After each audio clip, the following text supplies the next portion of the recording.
Hi,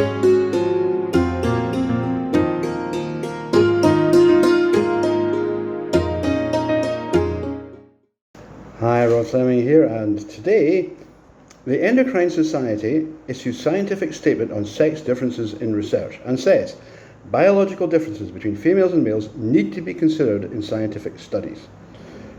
Before we get into the story, please click subscribe, share the video, and please go to one of the links that I will give you and which are in the text box below to subscribe a little bit, just to send us a little bit, $1, a quid, whatever, or join our Patreon.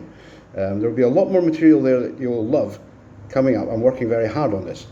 So please, just a little bit, stick your hand in your pocket, give us a leg up so that we can continue to make videos that will entertain you and inform you.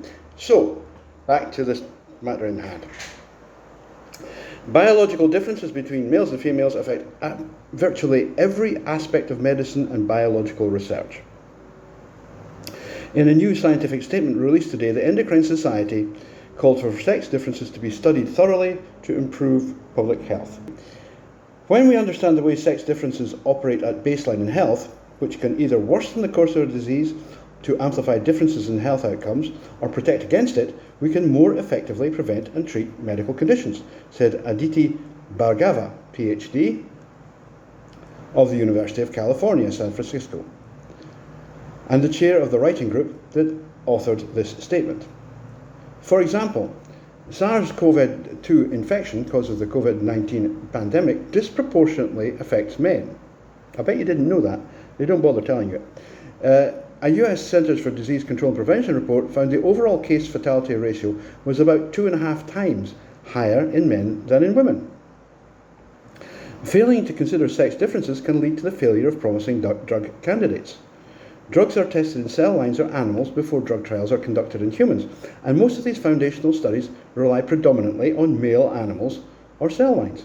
Many published studies that use animal models either do not report the breakdown of animals by sex or do not aggregate results by sex.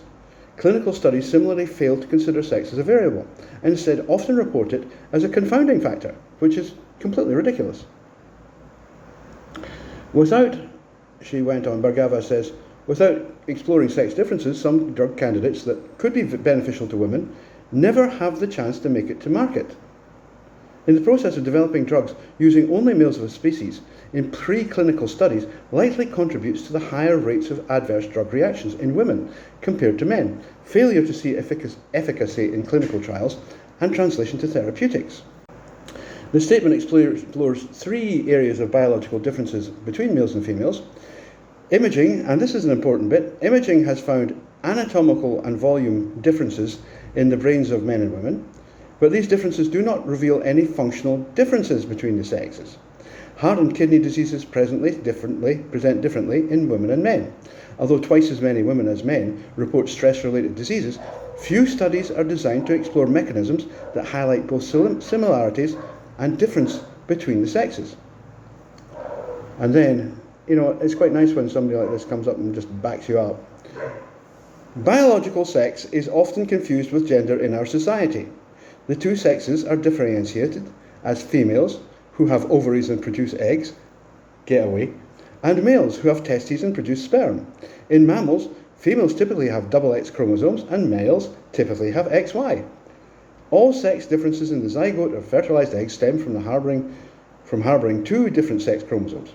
Both sexes have all classes of reproductive hormones such as estrogen, progesterone, and testosterone, albeit at markedly different levels. Differences in sexual development may result in a person's biological sex, and this is a good one, not aligning with traditional definitions of gender. Golly! Biological sex is separate from gender identity, which may or may not align with an individual's biological sex. Transgender individuals should be screened for sex-specific medical conditions, such as prostate cancer and cervical cancer, based on body parts and tissues that are present. According to the Society's statement in Clinical Practice Guideline on Endocrine Treatment of Gender Dysphoric and Gender Incongruent Persons. It's absolutely great to see things like this, and for a long time we didn't see any.